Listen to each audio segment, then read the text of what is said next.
পেন্সিলে আঁকা সুন্দর এই দৃশ্যটি আপনি শিখতে বা আঁকতে চাইলে ভিডিওটি শুরু থেকে শেষ পর্যন্ত দেখুন। প্রথমে 4B পেন্সিল দিয়ে সোজা একটি দাগ আঁকবো। কোথায় আঁকছি? একটা সুন্দর আর্ট পেপারের ওপর সোজা দাগ আঁকলাম। রাবার দিয়ে এটুকু মিশে নিয়ে এখানে আমরা একটি ঘরের চালা আঁকবো। সেই ঘরের চালা থেকে একটি সুন্দর ঘর আঁকবো। দেখুন, ঘর আঁকতে হলে প্রথমে চালা আঁকলে সুবিধা হয়। এভাবে পেন্সিল দিয়ে একটি চালার শেপ করে নিয়ে এভাবে লাগাই দিলাম। এরপর নিচের দিকে 3টা সোজা দাগ আঁকবো। দেখতে পাচ্ছেন, সহজ কৌশলে সুন্দর একটি ঘর আঁকছি আমি। এভাবেই আপনারা আঁকার চেষ্টা করবেন, তাহলে আপনাদের সহজ হবে। দরজা আঁকবো এবং এই পাশে জানালা আঁকবো, তাহলে একটা ঘর দেখতে সুন্দর লাগবে। ঘরের পাশে আমরা 2টা ডাব গাছ আঁকবো, এজন্য উপর দিকে 2টা দাগ টানলাম। আবার উপর থেকে নিচের দিকে দাগ নিয়ে আসলাম, তবে নিচের দিকে আসলে অবশ্যই একটু চওড়া হবে, উপর দিকে সরু হবে। এখন আমরা ডাব গাছের শিকড় আঁকবো। শিকড়টা দেখবেন এরকম লাগে দেখতে। এভাবেই সহজেই আঁকা যায়। বন্ধুরা, এই দৃশ্যটা সহজে আঁকার চেষ্টা করব, যেন ছোট বাচ্চারা বা যে কোনো বয়সের মানুষেরাই আঁকতে পারে। ডাব গাছের পাতা আঁকার জন্য এভাবে ডাল এঁকে নিলাম। 2 গাছে একই রকম করে ডাল আঁকছি আমরা। দেখুন, এটা কিন্তু সহজ পদ্ধতি। এভাবে আমরা 4B পেন্সিল দিয়ে ডাব গাছের পাতা আঁকবো। যেরকম করে আঁকছি সহজ কৌশলে আপনারা এভাবে আঁকার চেষ্টা করবেন, এতে আপনাদের সহজ হবে, দৃশ্যটা দেখতে সুন্দর লাগবে।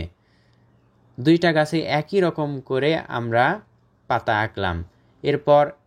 এরপর আমরা এই পাশে ঘরের চালার ওপর থেকে একটি গাছ তুলে দিলাম। গাছের ডালপালা প্রথমে আঁকবো। প্রথমে মোটা ডালপালা, এরপর ওপর দিকে যত যাবে তত সরু বা চিকন হয়ে যাবে। দেখতে পাচ্ছেন, সুন্দর করে একটি গাছ আঁকলাম এবং পুরোটাই কালো করে দিলাম, শুকনা গাছ। এরপর আমরা ডাব গাছে এরকম শেপ দিব। পেন্সিলটা ভাঁজ করে নিয়ে দেখতে পাচ্ছেন যেরকমটা করে নিছি, আপনারা এইভাবেই চেষ্টা করবেন, ডাব গাছের খাস কাটা দাগ বোঝা যাবে তাহলে। এখন আমরা ঘরের চালার ওপর এভাবে দাগ আঁকবো, দেখতে সুন্দর লাগবে। এরপর আমরা এখানে গাঢ় করে আঁকবো জানালাটা। দেখুন, জানালার শিক বোঝা যাচ্ছে। এরপর দরজার এখানে আমরা দাগটা গাঢ় করে আঁকবো। 4B পেন্সিল দিয়ে করছি, ম্যাটাডোর ভেনাস 4B পেন্সিল। এখানে একটু শেড দেব, হালকা শেড। দেখুন, ঘরটাও কিন্তু আগের থেকে অনেক সুন্দর লাগছে। সহজেই সুন্দর একটি দৃশ্য আমরা আঁকতে চলছি। এভাবে নদীর পাড় আঁকবো। নদীর পাড়টা এখানে ডাবল করে দিব, এতে পাড়টা উঁচু মনে হবে।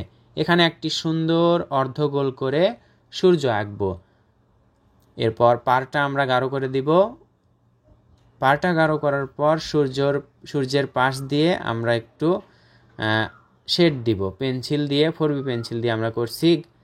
সূর্যের নিচের দিকে গাঢ় করছি, উপর দিকে আস্তে আস্তে হালকা করে দিয়ে দেখুন সুন্দর একটি দৃশ্য হচ্ছে। এখন আমরা দূরের কিনারা বা পাড় থেকে উপর দিকে হালকা করে শেড দিব।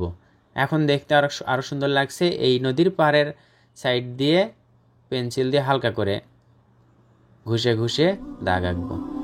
দেখতে পাচ্ছেন দৃশ্যটা আগের থেকে কত সুন্দর হয়ে গেল। অল্প সময়ে আঁকলাম সুন্দর একটি দৃশ্য।